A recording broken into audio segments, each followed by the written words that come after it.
ሰላም ሰላም ውድና የተከበራችሁ የቻናሌ ቤተሰቦች እንደምን አላችሁ? እንደምን ቆያችሁ? እንደምን ሰነበታችሁ? ሁላችሁም በያላችሁበት ሰላማችሁ ይብዛልኝ። እንግዲህ ዛሬም አደይ ድራማ ክፍል 291 ያየነው የሰማነውን የተመለከትነውን እንፈተፍታለን ማለት ነው። አብሮነታችሁን አይለየን። ላይክ፣ ሰብስክራይብ፣ ሼር በማድረግ አበረታቱን። እንግዲህ አዳዲስ ዩቲዩበሮች አበረታቱን እንላለን። ነባር ዩቲዩበሮች ሼር አድርጉልን። የእናንተ ሼር ማድረግ ለኛ ይጠቅመናል።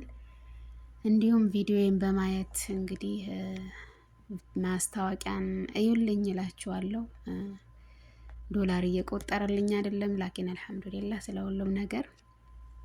አይዟችሁ እንግዲህ ዩቲዩበሮች ተስፋ አትቁረጡ። ዩቲዩብ ብዙ ተስፋ የሚያስቆርጡ ነገሮች አሉት። ነገር ግን ተስፋ ለመቁረጥ ጥሩ ነው። አይቀርም ያስብነው ወይም ደግሞ ያቀድነውን አንድ ቀን ይሳካል ብለን ተስፋ እናደርጋለን። ውዶችዬ እንግዲህ ዛሬ ወደ ዛሬው አደይ ድራማ ክፍል 291 ስንመለከት እንግዲህ የአደይ እናት በጠና ታመው ድነው ደግሞ ወደ ቤት ሲመለሱ ያለውን ያየነውን የተመለከትነውን እንፈተፍታለን ማለት ነው። እንግዲህ ዛሬ በቤቱ ብዙ ነገር አይተናል። ያንንም ያየነው እንግዲህ አሹ የሚዬ ልጅ ቀብራራው ያልሆነ ውሳኔ ወስኖ ነበር። እንግዲህ ውሳኔው በጣም የሚያሳዝን ነው።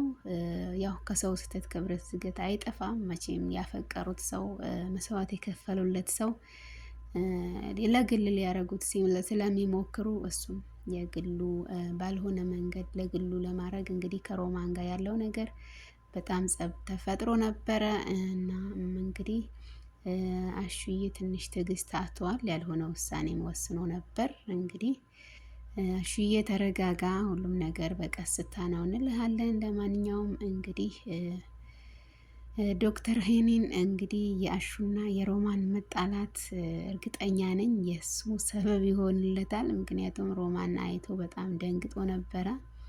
በእንግዳ ልቧ አይቷት ደንግጦላት ነበረ። እንግዲህ አሁን የሮማንና የዶክተር ሄኖክ መቀራረብ ምናልባትም የአሹና የሮማን መጣላት ሰበብ ይሆናል ብዬ ተስፋ አረጋለሁ። እንግዲህ እንዲህ ነው ያሰቡት ሳይሆን ያላሰቡት ይሆናል። ለማንኛውም እንግዲህ ዴቭ የአደይ እናት ከሆስፒታል ሲወጡ ያደረገውን ቅድመ ዝግጅት ወይም ደግሞ ሰርፕራይዝ እንፈተፍታለን ማለት ነው። ያየነውን እንግዲህ ያው ከሆስፒታል እንደሚወጡ ስላወቀና እንዲሁም አደይን በማይሆን ጥርጣሬ ውስጥ ሰሞኑን እየጠረጠራትም ስለነበረ ትንሽ አስከፍቷትም እንደነበረ ራሱን ገምግሞ በቃ ከዚህ በኋላ እሷን ማስቸገርም የለብኝም፣ በቃ ጥፋቴን ማወቅ አለብኝ፣ ምን ሆኜ ነው ብሎ ከራሱ ጋር እያወራ ነበር ትላንትና። አንዳንዴ ከራስ ጋር ማውራት ውጤታማ ያደርጋል፣ በጣም ውጤታማ ያደርጋል። ከራሱ ጋር ነበር ያወራው። ምክንያቱም ለምን ልትረዳኝ አትችልም? ለምንድን ነው እንደዚህ የምትሆነው? ለምንድን ነው የምትቀይረው? እኔ ልቤ ማንም ሊቀይረው አይችልም፣ ለምን አትረዳኝም ብላ ስትለው ከዛ ከራሱ ጋር አውርቶ በቃ ከዚህ በኋላ ላስቸግራት አልፈልግም፣ አልናገራትም፣ በቃ ልቧ የኔ ነው፣ ልቤ የእሷ ነው ብሎ ከራሱ ጋር አውርቶ ዛሬ ደግሞ የእሷንም ሰርፕራይዝ አድርጎ ቤቱን በቄጤማ በቃ ፈርሾ ቡና አስፈልቶ እንግዲህ በብርሃኔ ቤቱን ቅውጥ አድርገው ጠበቋቸው። እንግዲህ ሲመጡ ይህንም ቤት የመሰለ አዩ። እንግዲህ እናታቸው በጣም ደስ አላት። የአደይ እናት በጣም ተደሰቱ። ሲጀመር የአደይ እናት ደስተኛ መሆን ነው ያለባቸው። በሽታቸው ከባድ ነው። የሆነ የሚያሳዝንና የሆነ ልብ የሚሰብር ነገር ከሰሙ ልባቸው ፊንት ስለሚበላ የሚያስደስት ነገር ያስፈልጋቸዋል ብለዋል ዶክተሮቹም። ያን ብሎ ደግሞ እንዲህ መጥቶ ሰርፕራይዝ ሊያረጋቸው ቤቱን በቄጤማ በቡና እንግዲህ ፈርሽት አድርጎ ጠብቋቸው። በመጨረሻም የአደይ እናት ተረጋግተው ቁጭ ካሉበት በመጀመሪያ ለአደይ ይገባሻል ብሎ ቀይ አበባ ሰጥቷታል። ከዚህ በኋላ ምንም ነገር አላስቸግርሽም፣ እንደፈለግሽ ሁኚ በቃ አምንሻለሁ፣ ከዚህ በኋላ ተማመንብሻለሁ፣ ከዚህም በፊት የተናገርኩትን እንዲሁም ለዶክተሮቹም ያጠፋሁትን ይቅርታ ጠይቃለሁ። ጥሩ ፊት አልነበረኝም ለነሱም ሆነ ላንቺም። ስለዚህ ከዚህ በኋላ ላንቺም ሆነ ለዶክተሮቹ ይቅርታ ጠይቃለሁ አለ። እንግዲህ ያው እሷን እንግዲህ በጣም ደስ ብሏታል። ምክንያቱም አልረዳሽ ብሏት በጣም ልቧ እያዘነ ነበር። ለምን እንደዚህ ይሆናል? ማንስ ምን ቢል እኔ እቀየራለሁ ወይ በሱ ላይ ፈልጋለሁ ወይ ብላ ውስጡ አዝኖ ነበር። እንግዲህ አደይ ብቻ አሁን የተረዳት ይመስላል ዴቭ። ምክንያቱም ሁሌ ጭቅጭቅ ጭቅጭቅ ለመለያየት መፍትሄ ይሆናል። ያ ግን ደግሞ ሰብሮ በቃ እንደመሰላት ቢል አደይ ብዙ ፈተና አይታለች፣ ብዙ ተፈትናለች። በእሷም ብዙ ተፈትኗል እሱ። ሁለቱም በፈተና ያለፉ ወጣቶች ናቸው። እንግዲህ አሁን ደግሞ ሽማግሌ ሊልኩ ሰርጋቸው ተቃርቦ በዚህ ደግሞ ጥርጥር ውስጥ መግባት ለሁለታቸውም ጥሩ አልነበረም፣ በእርግጥ ማለት ነው።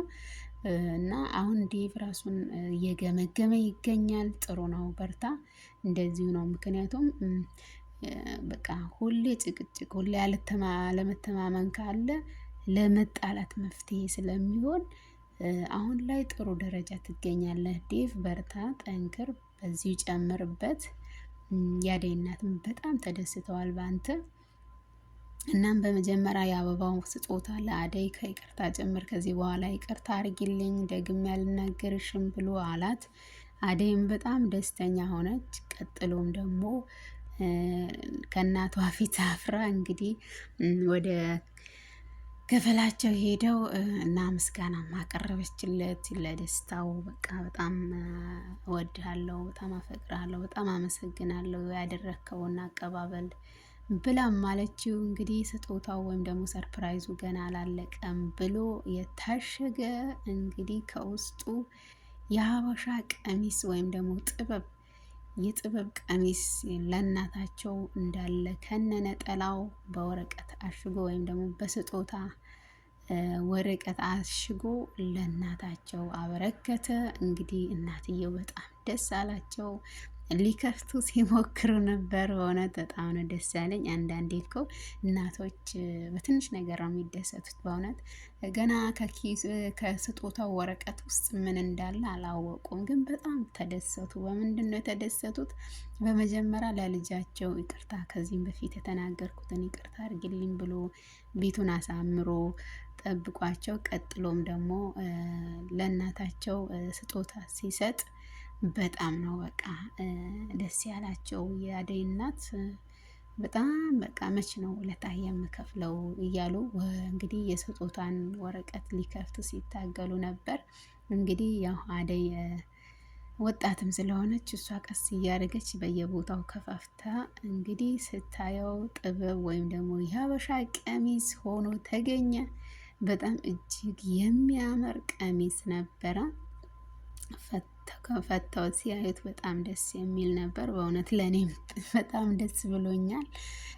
በቃ በጣም ወርቃማ የሆነ ለሰርግም የሚለበስ በቃ ፈታ ያለ የሀበሻ ቀሚስ ይዞላቸው መጣ፣ ወይም ደግሞ ሰርፕራይዝ አረጋቸው ማለት ነው። እንግዲህ እናታችን ለእድሜና ለጤና ይሁን እንላለን። ይህ አዲስ ልብስ እንግዲህ ይህ የሀበሻ ቀሚስ ተለብሶ ይለቅ እንላለን። በእውነት በጣም ደስ ብሎኛል። እናቶች ሲደሰቱ በቃ እኔ እንጃ አልችልም። በእውነት እናቴን ወዳታለሁ። በቃ እንደዚህ እኔም እንደዚህ ሰርፕራይዝ ባረጋት በጣም ደስ ይለኛል። በቃ በተለያየ ነገር፣ ምክንያቱም እናቶች በትንሽ ነገር ይደሰታሉ ልጆቻቸው የሆነ ነገር ሲሰጧቸው እና ኢቭን በቃ ዝም ብሎ መጥተው ሲዘይሯቸው ይደሰታሉ። በእውነት አንዳንዴ በጣም ይከፋኛል። እንግዲህ ስደት ነው ያለሁት።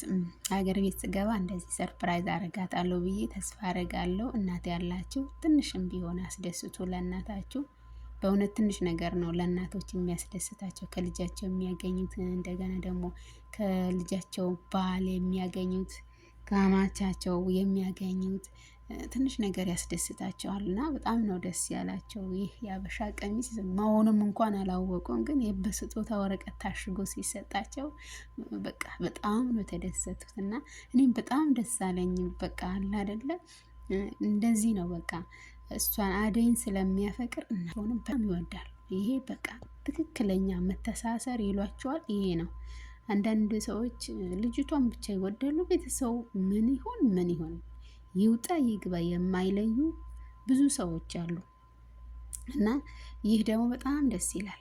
ለቤተሰብ ደግሞ ቅድሚያ መስጠት፣ ቤተሰብ መውደድ፣ መከባበር፣ ማክበር በጣም የሚወደድ ነው። በጣም ማለት ነው። በቃ እኔ በጣም ነው የምወደው በእውነት እንደዚህ አይነት በጣም በቃ ሰው ተዛመደ ሲባል በዚህ ነው በቃ።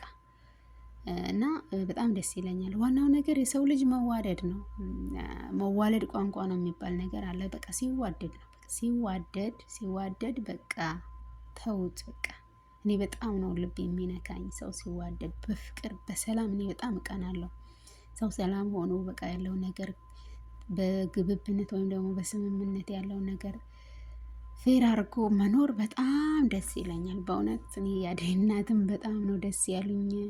በጣም እየመረቁም ነበረ፣ ልጆች የተባረኩ እያሉም ነበር። እንግዲህ ሽማግሌ ተልኮ ደግሞ በሰርጋቸው የሚደሰቱ ያርገን እና በጣም ነው ደስ የሚለው። ምርቃታቸው ደግሞ አቤት አቤት አቤት በቃ እንዲህ በጣም ነው ልብ የሚነካው ምርቃታቸውም ማለት ነው። በእውነት እኔ በጣም ነው ደስ ያለኝ። ማን ነው እንደኔ እንደዚህ ደስ ያለው? እና በጣም ነው በቃ እኔ ራሱ አሚን አሚን አሚን እያልኩ ነበረ ለምርቃቱ። እንዲህ ነው በቃ እናቶቻችን ሲደሰቱ ይመርቁናል። የእነሱ ምርቃት ደግሞ ጥሩ ነው፣ ከደረጃ ያደርሰናል ማለት ነው። እንግዲህ በጣም ደስ ይል ነበረ ዛሬ። በጣም ቤቱ በጣም ደስ ይል ነበር። ፈታ ፈታ አድርጎት ነበር። ግን ደግሞ ብርሃኔን ጥሩ ደረጃ ላይ አይደለችም። ምን እንዳለመች አይታወቅም። እኔ እንደሚገባኝ እንግዲህ ሁለታቸው በጣም ተደስተው እናታቸውን እየተንከባከቡ እሷ እንዳው እዛው ጀበናው ስር ቁጭ አለች። አላቅም ግን ፊቷን ጥሩ አልነበረም። ካሜራ ወደ እሷ ዙሮ ስትታይ ፊቷ ብዙም ደስ አላለኝም። ምን አላማ እንዳላት አላቅም። እንዳው ይሄ ፍቅር የሚሉት ነገር እንዳው የአይን ፍቅር የሚበሉት አላቅም። ከዴቭ ጋር የሆነ ነገር ሳይቀማምሳት አይቀርም። ማነው እንደኔ የተመለከታት? እስኪ ኮመንት ላይ ሳውቁኝ። የሆነ ፍቅር ብጤ ነገር ሳይቀማምሳት አይቀርም። አሁን ላይ እንግዲህ እነሱ እንደዚህ ተደስተው ሰርፕራይዝ ሲደራረጉ እሷ የሆነ አክት እያሳየች ነበረ። በጣም የሆነ ጊዜ ካሜራው ደሷ ሲመለስ እያየኋት ነበር። ለምን ይሁን እንዴት አላቀም። እንግዲህ ቀጣይን ክፍል እናያለን። ምን እንደሚሆን። ለምን እንደዚህ ደስተኛ አልሆነችም? ለምን ትንሽ ፊቷን እንትን አለ? እና እናቷም ትንሽ ያዝነውባታል። ሆስፒታል ድረስ አልሄድሽም ያ ሁሉ ታምሜ ስሰቃይ እያሏት ነበረ። እንግዲህ እሷ ግን የሆነ የቤት ስራ ትሰራ ነበረ። ያንን ለመስራት ስትል ነው ሆስፒታል ያልሄደችው። ግን አሁን ላይ በጣም እየተነቃባት ትገኛለች። በጣም ማለት ነው። ፊቷ በጣም ለይቷል። የሆነ ነገር እንዳሰበች ብቻ የሆነ ውስጥ እንደሆነች ያሳያል። ግራ ገብቶኛል።